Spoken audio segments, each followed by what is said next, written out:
In this video, we're going to look at some more challenging examples of log equations. So put your mathematical seatbelt on and let's get going.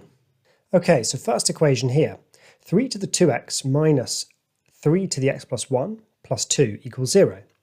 This might remind you of one of our disguised quadratics from earlier on in the course. So let's see if we can solve it. So remember that this 3 to the 2x can be written as 3 to the x squared. And another little trick with this is that when we've got 3 to the power of x plus 1, remember we can use our indices laws to say that that's 3 to the x times 3 to the 1. So just all neatened up, we've got 3 to the x all squared minus 3 lots of 3 to the x plus 2. And here is our disguised quadratic. It's just that 3 to the x can be our u for our substitution. So we've got u squared minus 3u plus 2. If you don't know what I'm talking about, go back and watch the disguised quadratics video right at the start of the course. I go through tons of examples like this. This factorizes, it's u minus 2, u minus 1 equals 0, which means we've got 3 to the x equals 2, or 3 to the x equals 1, because look, u is either 2 or 1. Now, this one here we can solve without logs, because 3 to the power to which power is 1? Well, 3 to the 0 is 1, so x equals 0 is going to be a solution. But what about this one? Here we're going to need logs, because look, x equals log base 3, because the base of our power was 3, of 2. And we're going to need the calculator to this, so let's get that. Okay, so we'll just key in log base 3 of 2, and that's our answer, 0.631. By the way, just to point out, we could have done that first one on the calculator. It just would have been log base 3 of 1, and the answer to that is 0. But the answer to that second one, log base 3 of 2, is 0.631. So x equals 0.631 if I'm giving an answer to 3 significant figures. All right, let's have a look at another. Maybe you could pause the video and try this one yourself. All right, so little substitution again. This is clearly a u squared minus 6u minus 7, and our u here was 5 to the x. So what do we get? Well, this factorizes as well. So we're going to get u minus 7 times u plus 1 equals 0. So the solutions to this are u equals 7 and u equals negative 1. So 5 to the x equals 7 and 5 to the x equals negative 1. So this one here, the answer to that is just x is log base 5. You remember the base matches with the base there of 7. And the answer here is that x is going to be log base 5 of negative 1. But this, you might remember, is going to be a problem. Why? Because this asks a question, 5 to which power is negative 1? But look, here is a sketch of 5 to the x. 5 to the x is a standard exponential. When is it equal to negative 1? Well, never, right? It's never negative. So there are no solutions to this. So we can actually write no solutions to this one. It's fine. It doesn't mean we've gone wrong. It just means that this bit is not giving any solutions. This one there will be, because 5 to which power is 7? Well, 5 to, there'll be some point here where it's got a height of 7. We just use the calculator to figure out what that is. So in fact, it is log base 5 of 7, and it's 1.209. So 1.209, again, that's 3 significant figures. All right, so just don't stress if you get these impossible ones. The calculator will tell you it's a math error. That just means that bit has no solutions, but that bit did, and there's only one answer, therefore, to this equation. Okay, let's keep going. So when you've got stuff like this, different logs on both sides, solve that giving your answer to 3 significant figures. The technique here is just pick either base 2 or base 3 for your logarithm and then take logs of both sides. I'll go with log base 2 just because there's a more complicated thing on the power of 2 and it will reduce it down more quickly.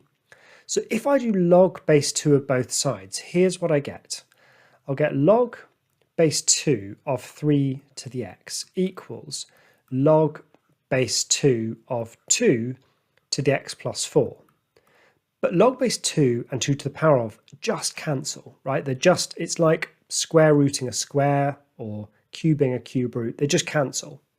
So the right-hand side just is x plus 4, right? Taking logs base 2 of this immediately will just give me x plus 4. You don't even need to go through this step. It's just like if you were trying to solve x squared, if you're trying to solve, root x equals 5, you wouldn't necessarily bother writing, now I'm going to square both sides, would you? You'd probably just jump straight to x equals 25 because you know that when you square this, you get that. It's the same here. You should just know that when you do log base 2 of this, you just get that.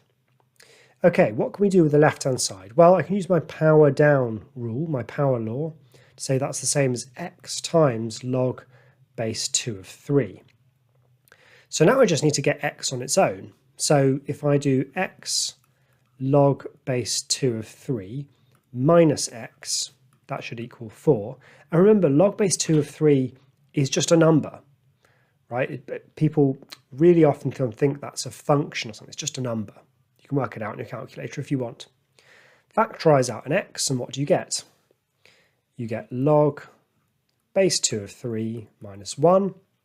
Because if you think about it, if you expand this, you'd get x times that, which is that, and x times minus 1, which is that. And finally, x is just going to be 4 divided by log base 2 of 3 minus 1. Looks ugly, but we can work it out. Let's do so. So I'll need a fraction here. It's 4 over log base 2 of 3 minus 1.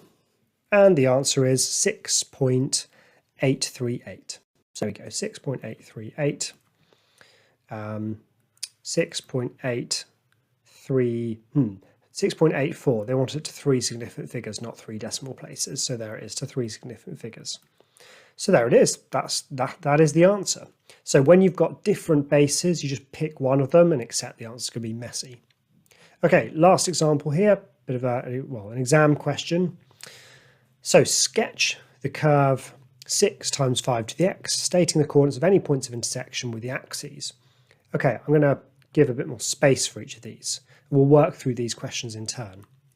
So if our original function was just 5 to the x, that would just be a standard exponential. And then 6 f of x, so 6 times 5 to the x, would just have everything stretched vertically. So this is just going to look like a very stretched, steep exponential. It's pretty hard to actually represent that, so I wouldn't suggest bothering too hard. Just draw a standard exponential shape. Nice and steep. I mean, it is nice and steep, but there's a limit to how steep you can draw it. It says state the coordinates of any points of intersection with the axes. So that's this point here. Well, that's when x equals 0. So you can just say when x equals 0, we get 6 times 5 to the 0. 5 to the 0 is 1, so that's just 6. So this point here, the coordinates of this point is 0, 6. And then there are no other points where it touches the axes because it will just flatten out and never actually reach the x-axis there.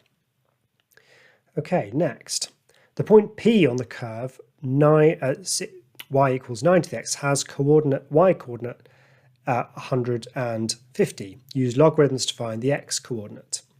Correct 3 significant figures. Well, all we're doing is saying when is 9 to the x equal to 150? Well, just in one go, we just say x is log base 9 of 150. Get the calculator out and work it out. Log base 9 of 150, and the answer is 2.28. X equals 2.28. All right, last one.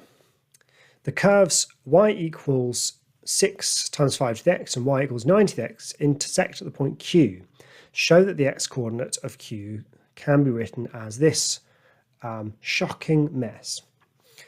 All right, so we're trying to solve 6 times 5 to the x equals 9 to the x. And you can see in the answer there's some log base 3's knocking around. So I'm probably going to pick log base 3 as the base to go with. Remember, in this previous example here, I said you can kind of pick whichever base you like, and I picked 2 here. But here we're being guided to use log base 3. So let's do so. So if I do log base 3 of both sides, what do I get? I get log base 3 of 6 times 5 to the x equals log base 3 of 9 to the x. So what can I do with this? Well, I can use my addition law here. This is going to be log base 3 of 6 plus log base 3 of 5 to the x. Okay, and what about the right-hand side? Well, I could use my power law and move that power down to the front. So x log base 3 of 9. Okay, what next? Well, I've got log base 3 of 6 here, and I could use my power law again here. So that's x log base 3 of 5. Now, over here, log base 3 of 9 I can actually work out, because 3 to the power what is 9? Well, 3 to the power 2 is 9. So that's just 2x. Okay, time to start getting x on its own. So what can I do? Well, I'll try to get all the x's onto one side. So that will be log base 3 of 6 equals 2x minus x log base 3 of 5. And if I factorize out that right-hand side, I'm going to get x times 2 minus log base 3 of 5. Dividing both sides by 2 minus log base 3 of 5, I get x is equal to log base 3 of 6 all over 2 minus log base 3 of 5. Okay, good time to think about where I'm actually heading. Well, look, I've got the denominator perfectly, but my numerator doesn't look right. So is it? Well, yes, it is, because log base 3 of 6 is the same as log base 3 of 3 times 2, because 6 is 3 times 2. And my addition law tells me that that is the same as log base 3 of 3 plus log base 3 of 2. What's log base 3 of 3? Well, 3 to the power of what equals 3? 3 to the power of 1 equals 3. So yes, my numerator was 1 plus log base 3 of 2. So we do get an x-coordinate of 1 plus log base 3 of 2 over 2 minus log base 3 of 5. What a beast of a question. All right, hope that was okay and you could follow that. We've looked at an awful lot of pretty complicated log equations, so I hope that's feeling all right. I'll see you in the next video.